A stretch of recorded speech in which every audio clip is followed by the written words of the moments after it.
जय श्री नारायण भगतजन।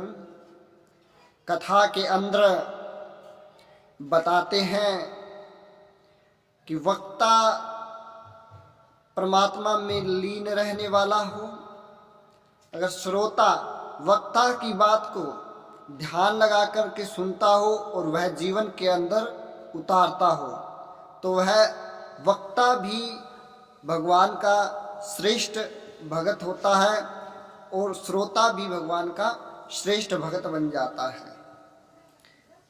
श्रोता अगर ज्ञान को सुनकर के अपने जीवन में ज्ञान को न उतारे तो उस कथा या उस ज्ञान का सुनने का कोई लाभ उसे कोई प्राप्त नहीं होता, उसे बल्कि उसका पाप ही लगता है। अगर श्रोता लेकिन माने कि वक्ता बता रहा है और अपने जीवन में उन बातों का अध्ययन ही नहीं है, उसके जीवन में उसके विपरीत चल रहा है, तो वह वक्ता भी किसी काम का नहीं है। इसलिए बताते हैं कि वक्ता और श्रोता अगर भगवान के प्रतिपालक होंगे तो उन्हें भगवान के दर्शन भी होंगे और वह अंत समय में भगवान के श्री मोक्ष धाम को भी चले जाते हैं। जीवन के अंदर हमेशा याद रखना चाहिए कि भगवान के प्रति अपने आप को समर्पित रख देना चाहिए।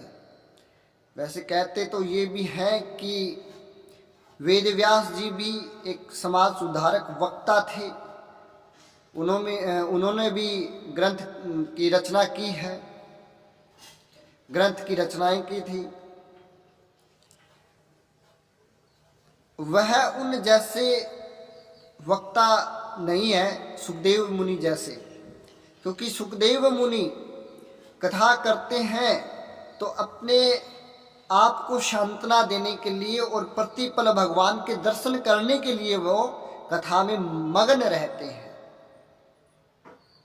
तो ऐसा वक्ता हो और श्रोता अगर राजा परीक्षित जैसा हो तो दोनों का उद्धार हो जाता है। कथा के अंदर श्रीमन नारायण भगवान की कथा का वर्णन है। हर एक रूप का, हर एक जन्म की कथा भगवान की मिलती है, कैसे वो अवतरण होते हैं, कैसे अपनी बाल लीलाएं करते हैं और सुखदेव जी उन्हें बताते हैं। तो राजा परीक्षित सुनते हैं, वो श्रोता है और सुखदेव मुनि वक्ता है, दोनों ही इस चीज के अधिकारी हैं। कहते हैं कि सुखदेव जी मुनि अगर कथा को करते हैं तो वो अपने लिए कथा को भगवान के प्रतिपल दर्शन करने के लिए वो कथा करते हैं और उनके पास तो पल भर का भी टाइम समय नहीं है कि वह कथा कर सके।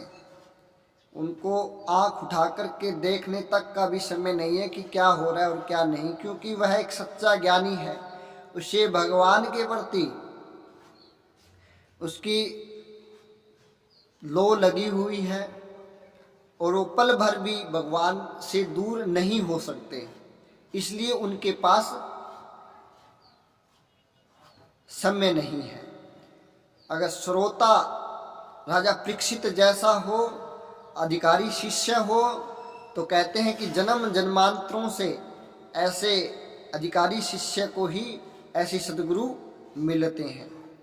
इसलिए इस कथा के अंदर भगवान सुखदेव मुनि जब भगवान का ध्यान करते हैं और इस कथा को प्रारंभ करते हैं, कथा में आगे अनेकों ऐसे वृत्तांत आएंगे जिससे हम भगवान के प्रति हमारा मन अपने आप आकर्षित होगा।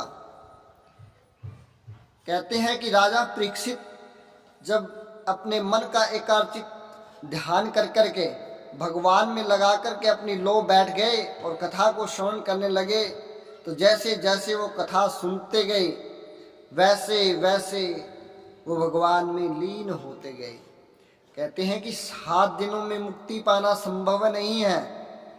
इसलिए जब हर एक क्षण को यह मानना चाहिए कि मृत्यु हमारे समीप है, न जाने अगले पल हम जिएंगे या नहीं जिएंगे। तो इस प्रकार मृत्यु को समीप मान करके हमें प्रतिपल भगवान का दर्शन करना चाहिए। अगर हम मृत्यु को नज़दीक न मान करके अगर हम इस जीवन को यापन करते हैं तो हम भगवान के कभी भी भजन नहीं कर सकते। इसलिए कहते हैं कि प्रतिपल मृत्यु को सच्चाई मान करके कि न जाने अगले क्षण हम इस धरती पर रहेंगे न रहेंगे, तो हम भगवान के गुणगान कर सकते हैं। अगर हम प्रतिपल प्रतिक्षण मृत्यु को अपने समीप मानेंगे तो हम पाप से भी बचे रहेंगे, क्योंकि हमारे मन के अंदर पाप दृष्टांत आएगा ही नहीं, क्योंकि हमें मृत्यु पल पल सताती रहेगी और हमें भगवान के दर्शन करवाती रहेगी और हम भगवान के गुणगान में हमेशा लगे रहेंगे। इसलिए कहते हैं कि 7 दिनों के अंदर राजा परीक्षित ने मुक्ति पाई थी। बोली श्रीमन नारायण भगवान की जय हो।